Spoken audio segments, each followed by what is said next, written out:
All right. Let's get it. This is suicide. Well, that's kind of our thing. I'm a superhero!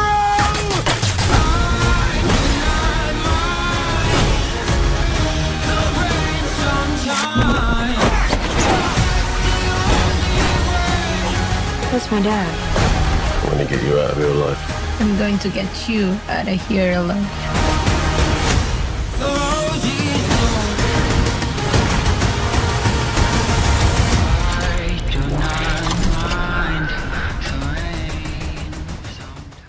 Nous sommes en partie spoiler et maintenant nous allons parler de l'histoire, nous allons résumer l'histoire en parlant des petits éléments de réalisation, de musique, les références aux comics et des personnages qui sont très peu présents dans le film, comme ça m'évite de parler de ces personnages à la partie personnage du coup. Donc déjà le film s'ouvre sur du Johnny Cash et donc la chanson correspond à ce qui se passe au début vu que Johnny Cash a chanté ça dans une prison en parlant de prison et le film s'ouvre sur une prison où on découvre le personnage de Michael Rooker qui est l'un des meilleurs amis de James Gunn, donc tu m'étonnes qu'il voulait s'amuser à le buter dans ce film là.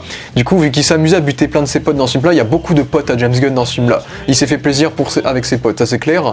Donc on a Michael Rooker qui joue le personnage de Savant, et Savant dans les comics c'est un ennemi des Birds of Prey, c'est un gars c'est un homme riche qui a voulu être un vigilante, un espèce de super héros comme Batman, mais qui s'est avéré être trop violent pour ça et donc il est quasiment devenu un super vilain au fil du temps. Et donc c'est un expert en armes à feu, en informatique, en combat à main nue. Donc c'est un peu le gars fort en tout, Et il a fait partie de la Suicide Squad. Il a également fait partie de la Suicide Squad dans les comics pendant peu de temps. Mais il n'a pas été tué dans les comics pour le coup. Mais il est quand même là dans ce film là. Ça reste un vilain de seconde zone. Son design est très fidèle aux comics avec ses cheveux blancs, les fringues rouges, les lunettes noires, etc. C'est son design de base. Et donc là on voit à quel point c'est un très bon viseur, oui, quand il joue avec son ballon. Et le premier plan du film, c'est son reflet sur de la pisse. Donc le film dévalorise déjà le personnage d'avance, puisque le pré-plan du film c'est pas lui mais son reflet sur de la pisse en plus, et puis on a le petit plan circulaire pour qui nous ramène à la réalité, et donc on voit Savant tuer un oiseau. Ça peut aussi être une référence aux Birds of Prey dans le sens où c'est un oiseau jaune comme Black Canary, donc ça peut être une référence aux Birds of Prey également. Et puis le reflet de Savant sur la piste peut également teaser le fait qu'il va mourir dans une surface aquatique, en tout cas. Aquatique, piste, eau, océan, c'est les mêmes bails, ok. Voilà.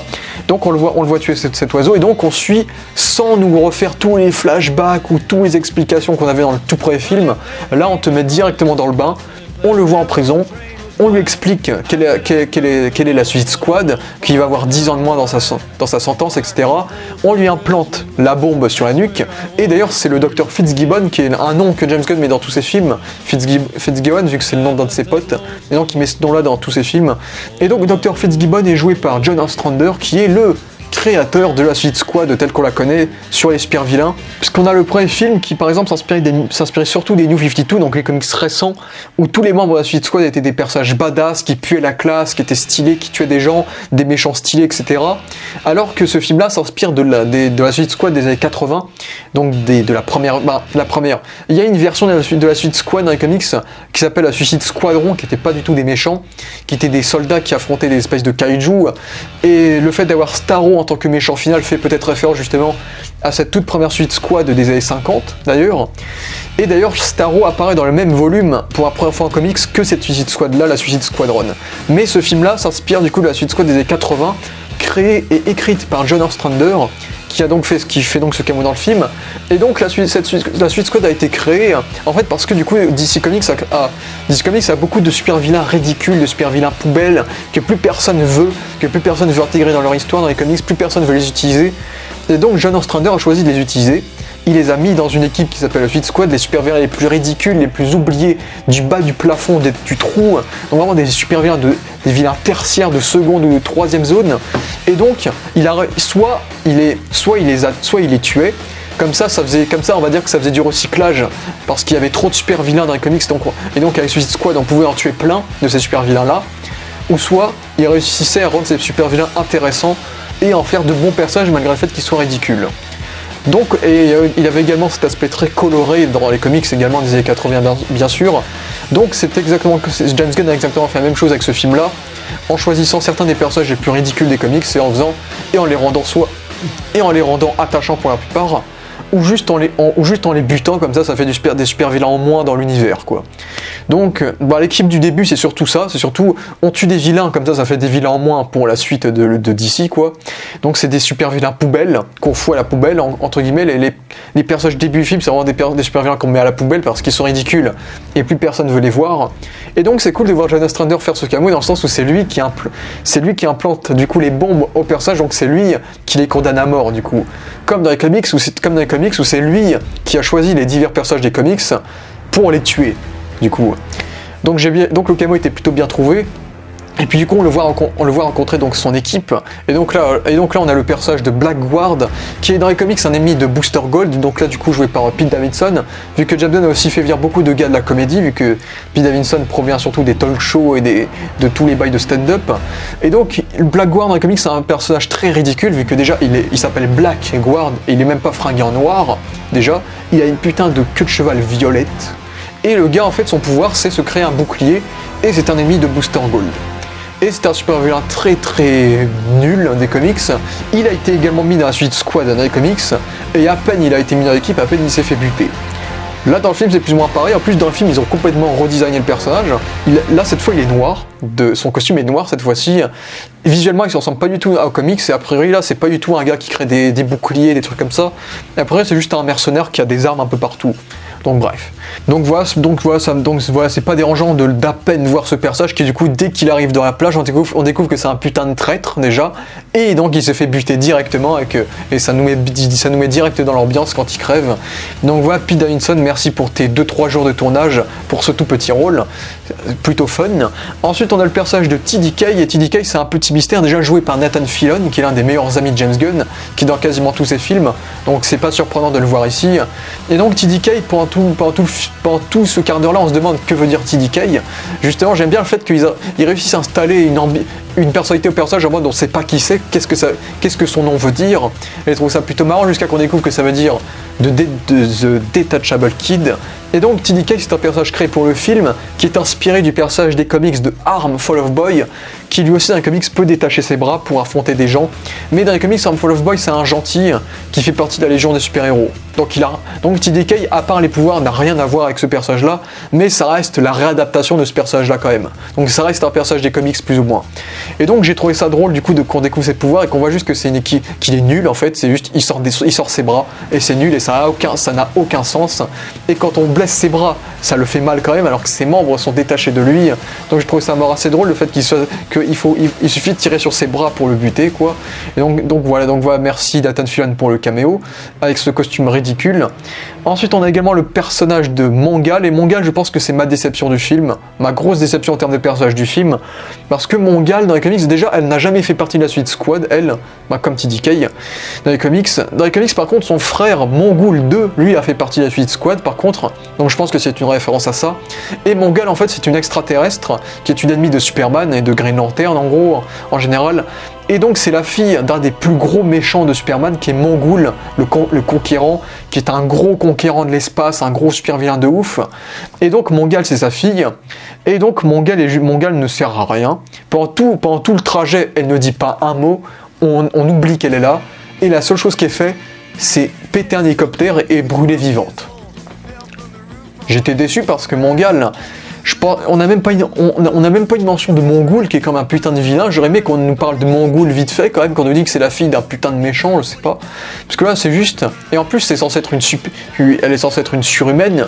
Donc je pense que en général les surhumains ils survivent à des explosions d'hélicoptères. Bon après pas elle. Mais j'étais un peu déçu parce que je pense... Autant j'ai été déçu qu'on n'évoque pas le fait qu'elle soit la fille de Mongul, le fait que c'est un personnage dont le père est comme un putain de vilain. Et même en termes de skills, on voit que dalle. J'aurais bien aimé l'avoir affronté les soldats, faire des tatanes, etc. Et pas juste casser un hélicoptère et brûler vivante, quoi.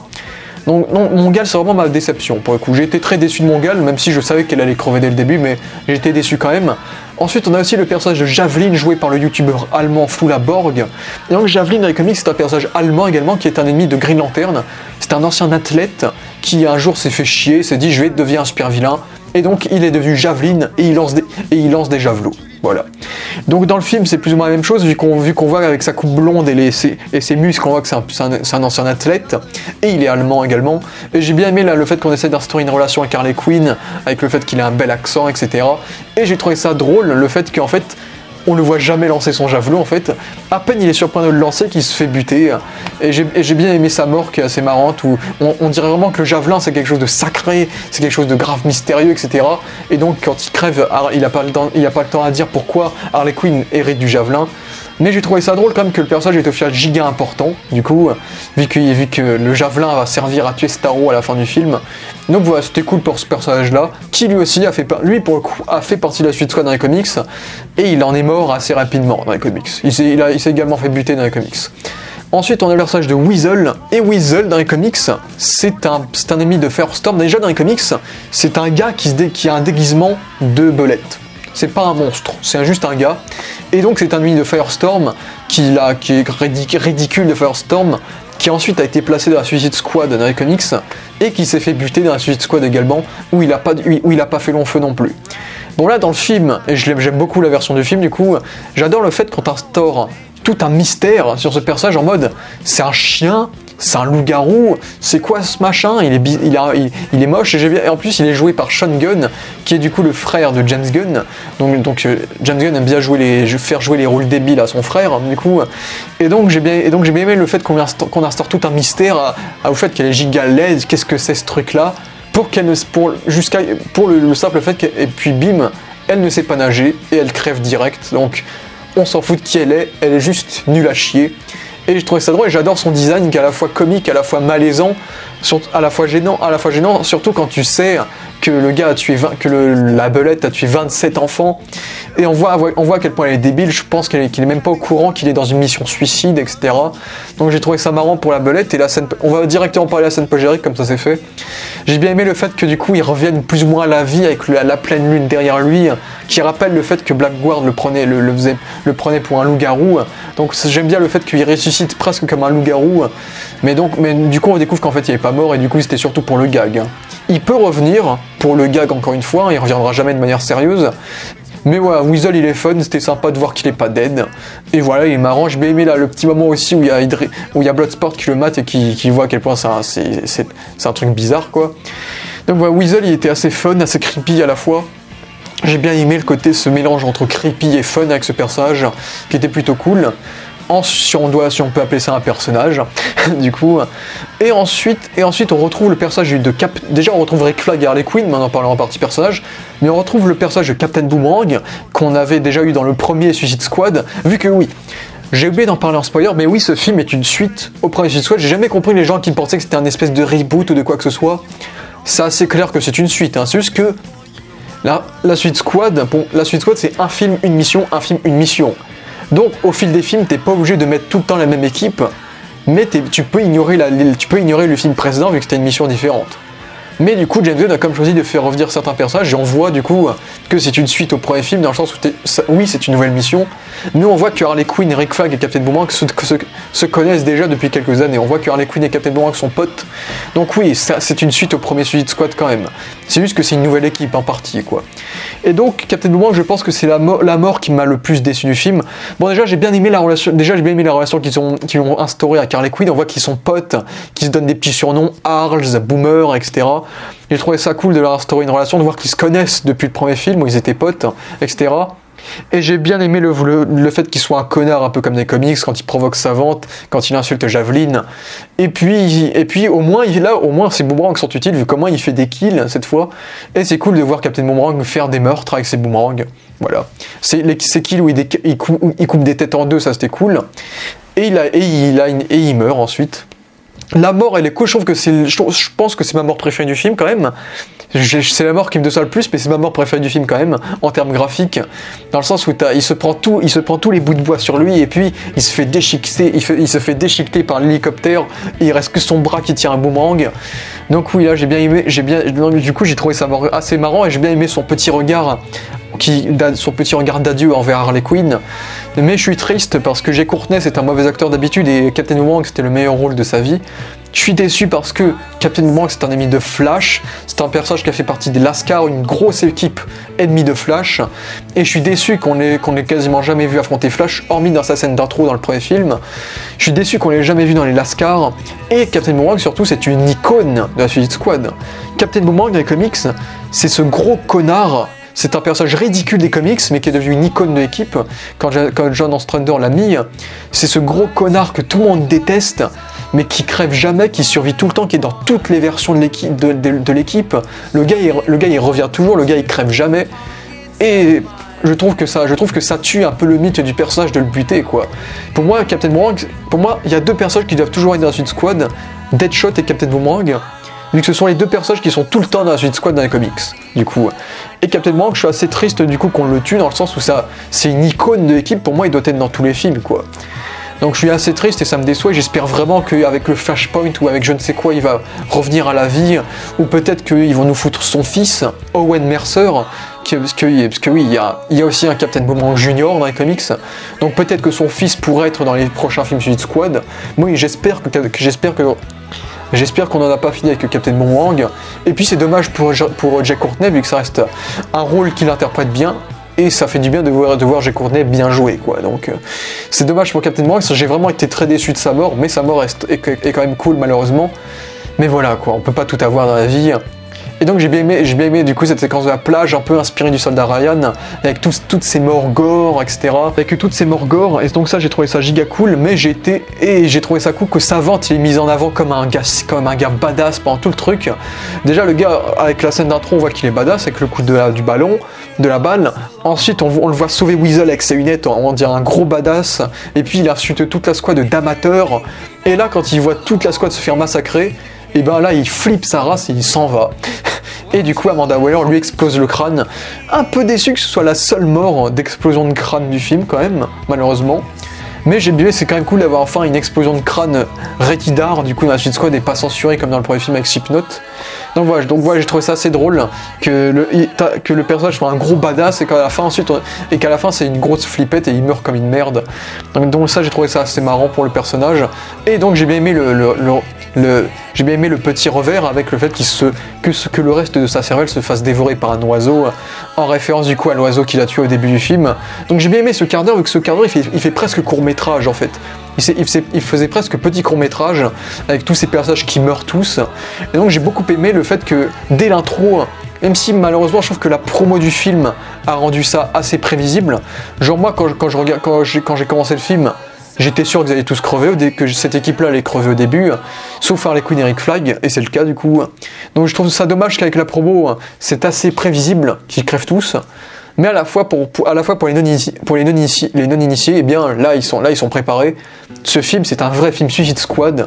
Dès les 10 premières minutes, tu as déjà la moitié de l'équipe qui crève. Donc voilà. Donc ça, je trouve ça giga cool, un peu giga fun, etc. Donc ça marche très bien. Donc ça marche très bien du coup avec la musique de John Murphy qui est un peu le thème principal du film, cette espèce de thème très rock qui est très très cool. Et de base il y a beaucoup de thèmes sympas dans le film de John Murphy, il y a ce thème là. Il y a le thème de King Shark quand il découvre ses nouveaux amis qui est assez poétique, et surtout le thème du combat final où il y a Ratcatcher qui envoie tous ses rats à Starro, qui est un thème très poétique, je trouve très beau. Voilà, donc voilà, je trouve que John Murphy a fait un assez bon travail de manière générale dans la musique du film, donc ça c'est plutôt cool. Ensuite, on découvre que cette équipe n'était qu'une diversion et que donc la vraie équipe principale du film, c'est l'équipe de Idris Elba de Bloodsport. Et j'ai bien aimé ce côté non linéaire, un peu tarantinesque du coup. On revient plusieurs fois en arrière dans le film, avec le fait qu'on revienne plusieurs fois, on fasse beaucoup de retours en arrière dans le film, mais que ça ne sert pas à rien dans le sens où à chaque fois qu'on revient en arrière, c'est pour suivre d'autres personnages que des personnages qu'on a suivis dans le présent. Je sais pas si c'est compréhensible, mais voilà. Donc au moins je trouve que ça a un sens et c'est bien équilibré ce côté-là. Et j'adore les écritures. Ces espèces de chapitrages, quand il écrit Now, quand il écrit Jotunheim, avec les éléments du décor, avec les flammes qui écrivent Operation Harley, etc. J'adore l'imagination des chapitrages qu'il écrit avec le décor, avec des feuilles, avec le sang. Déjà, Warner Bros Warner Bros. Présente avec le sang de la tête de Savante, c'est déjà du génie, quoi. C'est déjà du génie, donc j'adore cette idée, j'adore cette idée-là de ces espèces de chapitrages, et surtout le Suicide Squad versus Starro le Conquérant qui est vraiment écrit avec une vraie police du comics des années 60 pour le coup, donc je trouve ça plutôt cool. Vraiment le côté chapitrage, le côté typo marche très bien dans le film. Et puis j'aime bien la grosse musique qui parle de la mort, du coup, où on voit du coup tous les personnages toute l'équipe d'Amanda Waller qui avait parié de l'argent, etc., qui avait parié de l'argent sur les morts, et qui du coup on voit tous les cadavres. Et j'aime bien le fait qu'on ait des plans circulaires pour montrer chaque cadavre. Et j'ai bien aimé le petit plan où tu as la caméra qui cherche le cadavre de Captain Boomerang en mode mais où il est, putain, et là il trouve son bras. Tu vois, donc j'ai bien aimé l'intro avec cette chanson là qui parle de la mort, donc assez fun du coup. Et d'ailleurs tous ces personnages là viennent des comics. Vraiment, James Gunn a vraiment repris tout ce qui faisait les comics des années 80, même les petits personnages, vu que l'équipe d'Amanda Waller, ce sont vraiment des personnages des comics. Tu as Steve Agee, qui est aussi l'un des meilleurs amis de James Gunn, qui a aussi joué la performance capture de King Shark dans le film. Il joue le personnage de John Economos, qui était aussi un personnage des comics des années 80. Tu as le personnage de Flo Crowley, qui est la cousine d'Amanda Waller, qui vient également des comics des années 80. Bon, tu as la femme de James Gunn, Jennifer Holland, qui joue le personnage d'Emilia Harcourt, qui elle est un personnage des années 2010. Elle c'est un personnage récent, mais elle vient quand même des comics. Et puis le pilote de la Suicide Squad s'appelle Briscoe, et c'est un pilote qui vient également des comics. Donc tout est comic book ici, tous les petits personnages viennent des comics, ça j'ai trouvé ça giga cool pour le coup. Donc ouais, plus même ces personnages-là, on a le temps de leur influer une personnalité, vu que on les voit pendant tout le film réagir au comportement extrêmement froid d'Amanda Waller, jusqu'à qu'à la fin, bien sûr, ils trahissent Amanda Waller et l'assomme, et du coup sauvent le monde. Donc j'ai aimé que même ces personnages-là ont une personnalité quand même, on a le temps de leur instaurer une personnalité, et ce sera sympa de voir surtout le personnage de John Economos et d'Emilia Harcourt être un peu plus développé dans la série Peacemaker, où on les reverra du coup. Donc voilà pour ces petits personnages là, et donc on a ce retour en arrière où on découvre Bloodsport, et donc on retrouve, c'est marrant de voir tous les personnages qui vont crever plus tard. On va voir Weasel, on va voir Blackguard, et donc Bloodsport, on découvre un peu la backstory de Bloodsport, on en parle de la partie personnage. Pendant qu'il y a toute la formation de l'équipe de Bloodsport, eh bien il y a des petits caméos de personnages des comics qu'on peut voir un peu partout. On peut voir Sean Gunn, le frère de James Gunn encore, qui joue le Calendarman, qui insulte Polka Dot Man. Calendarman dans les comics c'est l'un des ennemis de Batman du coup. Et là du coup on peut le reconnaître par le cercle où il y a tous les mois de l'année sur son crâne, comme le calendrier dans les comics. Bon. Un peu dommage que ce calendrier-là soit un méchant kitsch un peu roublard. Alors que moi, après, j'espère que Matt Reeves va nous mettre le calendrier, vu qu'en gros, le calendrier, dans les comics, à bas, c'est un méchant extrêmement ridicule, des années 60, très très ridicule. Et ensuite, dans les années 80, on a réussi à en faire une espèce de Hannibal Lecter, cette espèce de méchant profileur que Batman vient voir, très mystérieux, très froid. Alors que ce petit camo de Calendarman démystifie ce côté-là, donc... Après, ce Calendarman là est sûrement basé sur le Calendarman des années 60, mais bref, c'est un peu dommage quand même qu'on n'ait pas le Calendarman un peu à la Hannibal Lecter quand même. Mais bon, j'espère qu'on aura ce Calendarman là dans la saga de Matt Reeves, qui sera très axé sur sa saga Batman à Matt Reeves, qui sera très axé enquête justement. Donc peut-être que là on aura le Calendarman que j'aimerais qu'on ait. Voilà. Ensuite, avec lui, on a le personnage de Double Down, qui est un ennemi de Flash, qui en fait enlève des cartes mortelles de son corps. C'est pour ça qu'il y a des espèces de brûlures un peu partout. En gros, il arrive à sortir des cartes. C'est assez bizarre comme délire, mais c'est un ennemi de Flash dans les comics. Et on peut aussi voir le personnage de Kaleidoscope, qui est tout coloré, qui est un personnage tertiaire des comics, qui est un personnage qui peut créer des illusions, etc., qui est une super vilaine. Donc oui, même dans la prison, on peut voir des petits caméos un peu partout. Et c'est aussi cool de voir que Belle Rêve est quasiment calqué sur le Belle Rêve des comics, la prison, sur le design des comics, donc ça c'est plutôt cool également. Donc je vais aimer ce côté-là.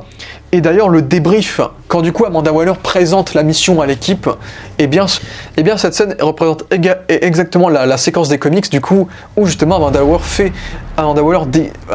fait le débrief de la mission à la squad également dans les comics, vu que c'est le même truc avec le vidéoprojecteur, la suite squad assis en face, etc.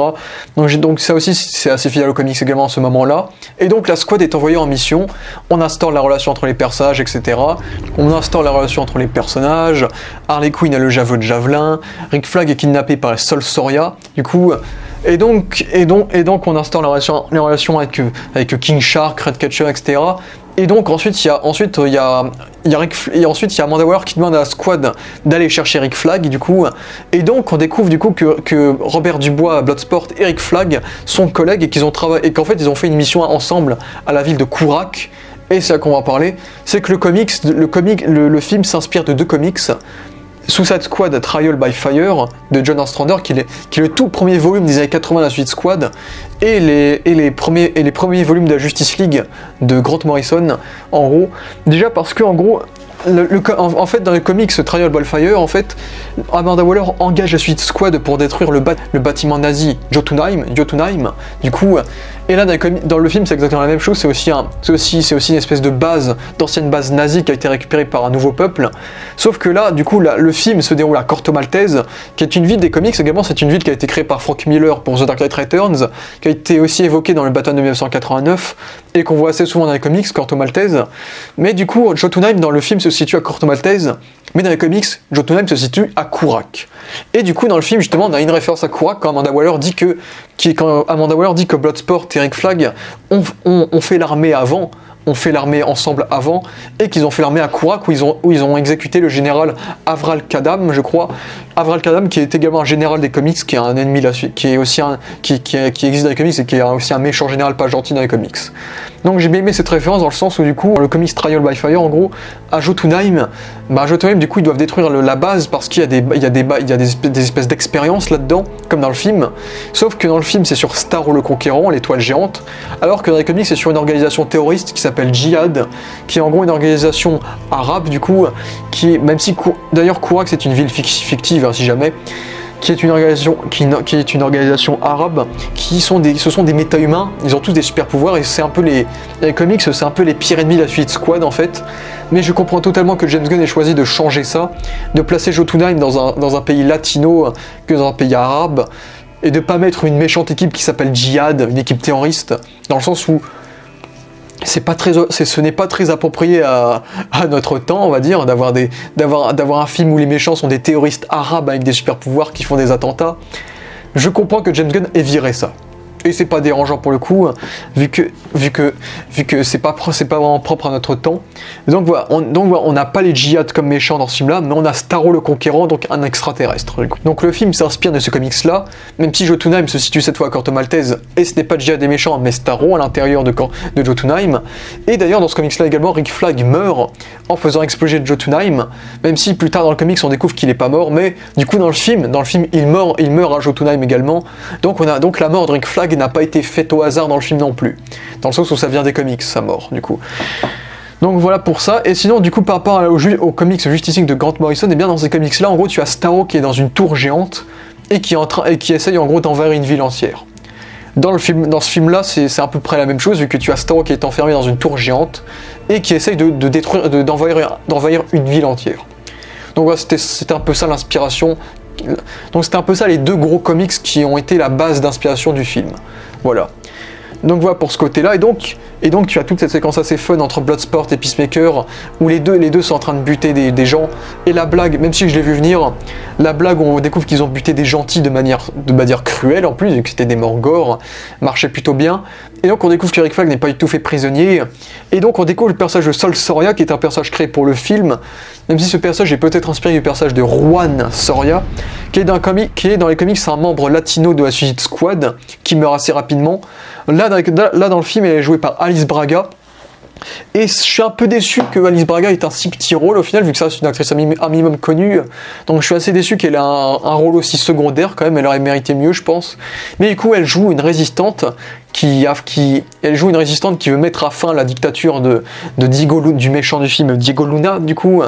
Et donc c'est un personnage qui nous montre un peu le point de vue civil de Corto Maltese, vu que dans le film on est du point de vue d'une équipe américaine, on est du point de vue du gouvernement, on est du point de vue de dictateurs, d'un extraterrestre. Et donc le personnage est intéressant dans le sens où elle a le point de vue humain à tout ce qui se passe là, vu que c'est une résistante, elle veut juste se débarrasser de la dictature de Diego Luna de Silvio Luna, j'ai confondu avec l'acteur Diego Luna, pardon, voilà, désolé Diego, voilà, pour du coup sauver Corto Maltese entre guillemets, Et d'ailleurs, son équipe est appelée... D'ailleurs, Rick Flag dit que son équipe se nomme les Freedom Fighters, donc les combattants de la liberté. Je sais pas si c'est une petite référence aux comics, aux Freedom Fighters, qui est dans les comics une équipe américaine, commandée par Oncle Sam, qui est aussi une équipe de résistants, du coup, qui affronte des super vilains pas gentils. Sauf que là, on est plus ou moins... Là, on va dire qu'on est dans la version corto-maltésienne des Freedom Fighters, vu que ça n'a rien à voir avec la version américaine des Freedom Fighters. Mais bref, peut-être que c'est une référence à ça, je ne sais pas. Du coup, et donc c'est un personnage sympa vite fait, il est dans 2-3 scènes. Sa relation avec Rick Flag est sympa, mais sinon, il n'y a rien d'incroyable à dire. Alice Braga, à mon avis, aurait mérité mieux comme rôle quand même, voilà.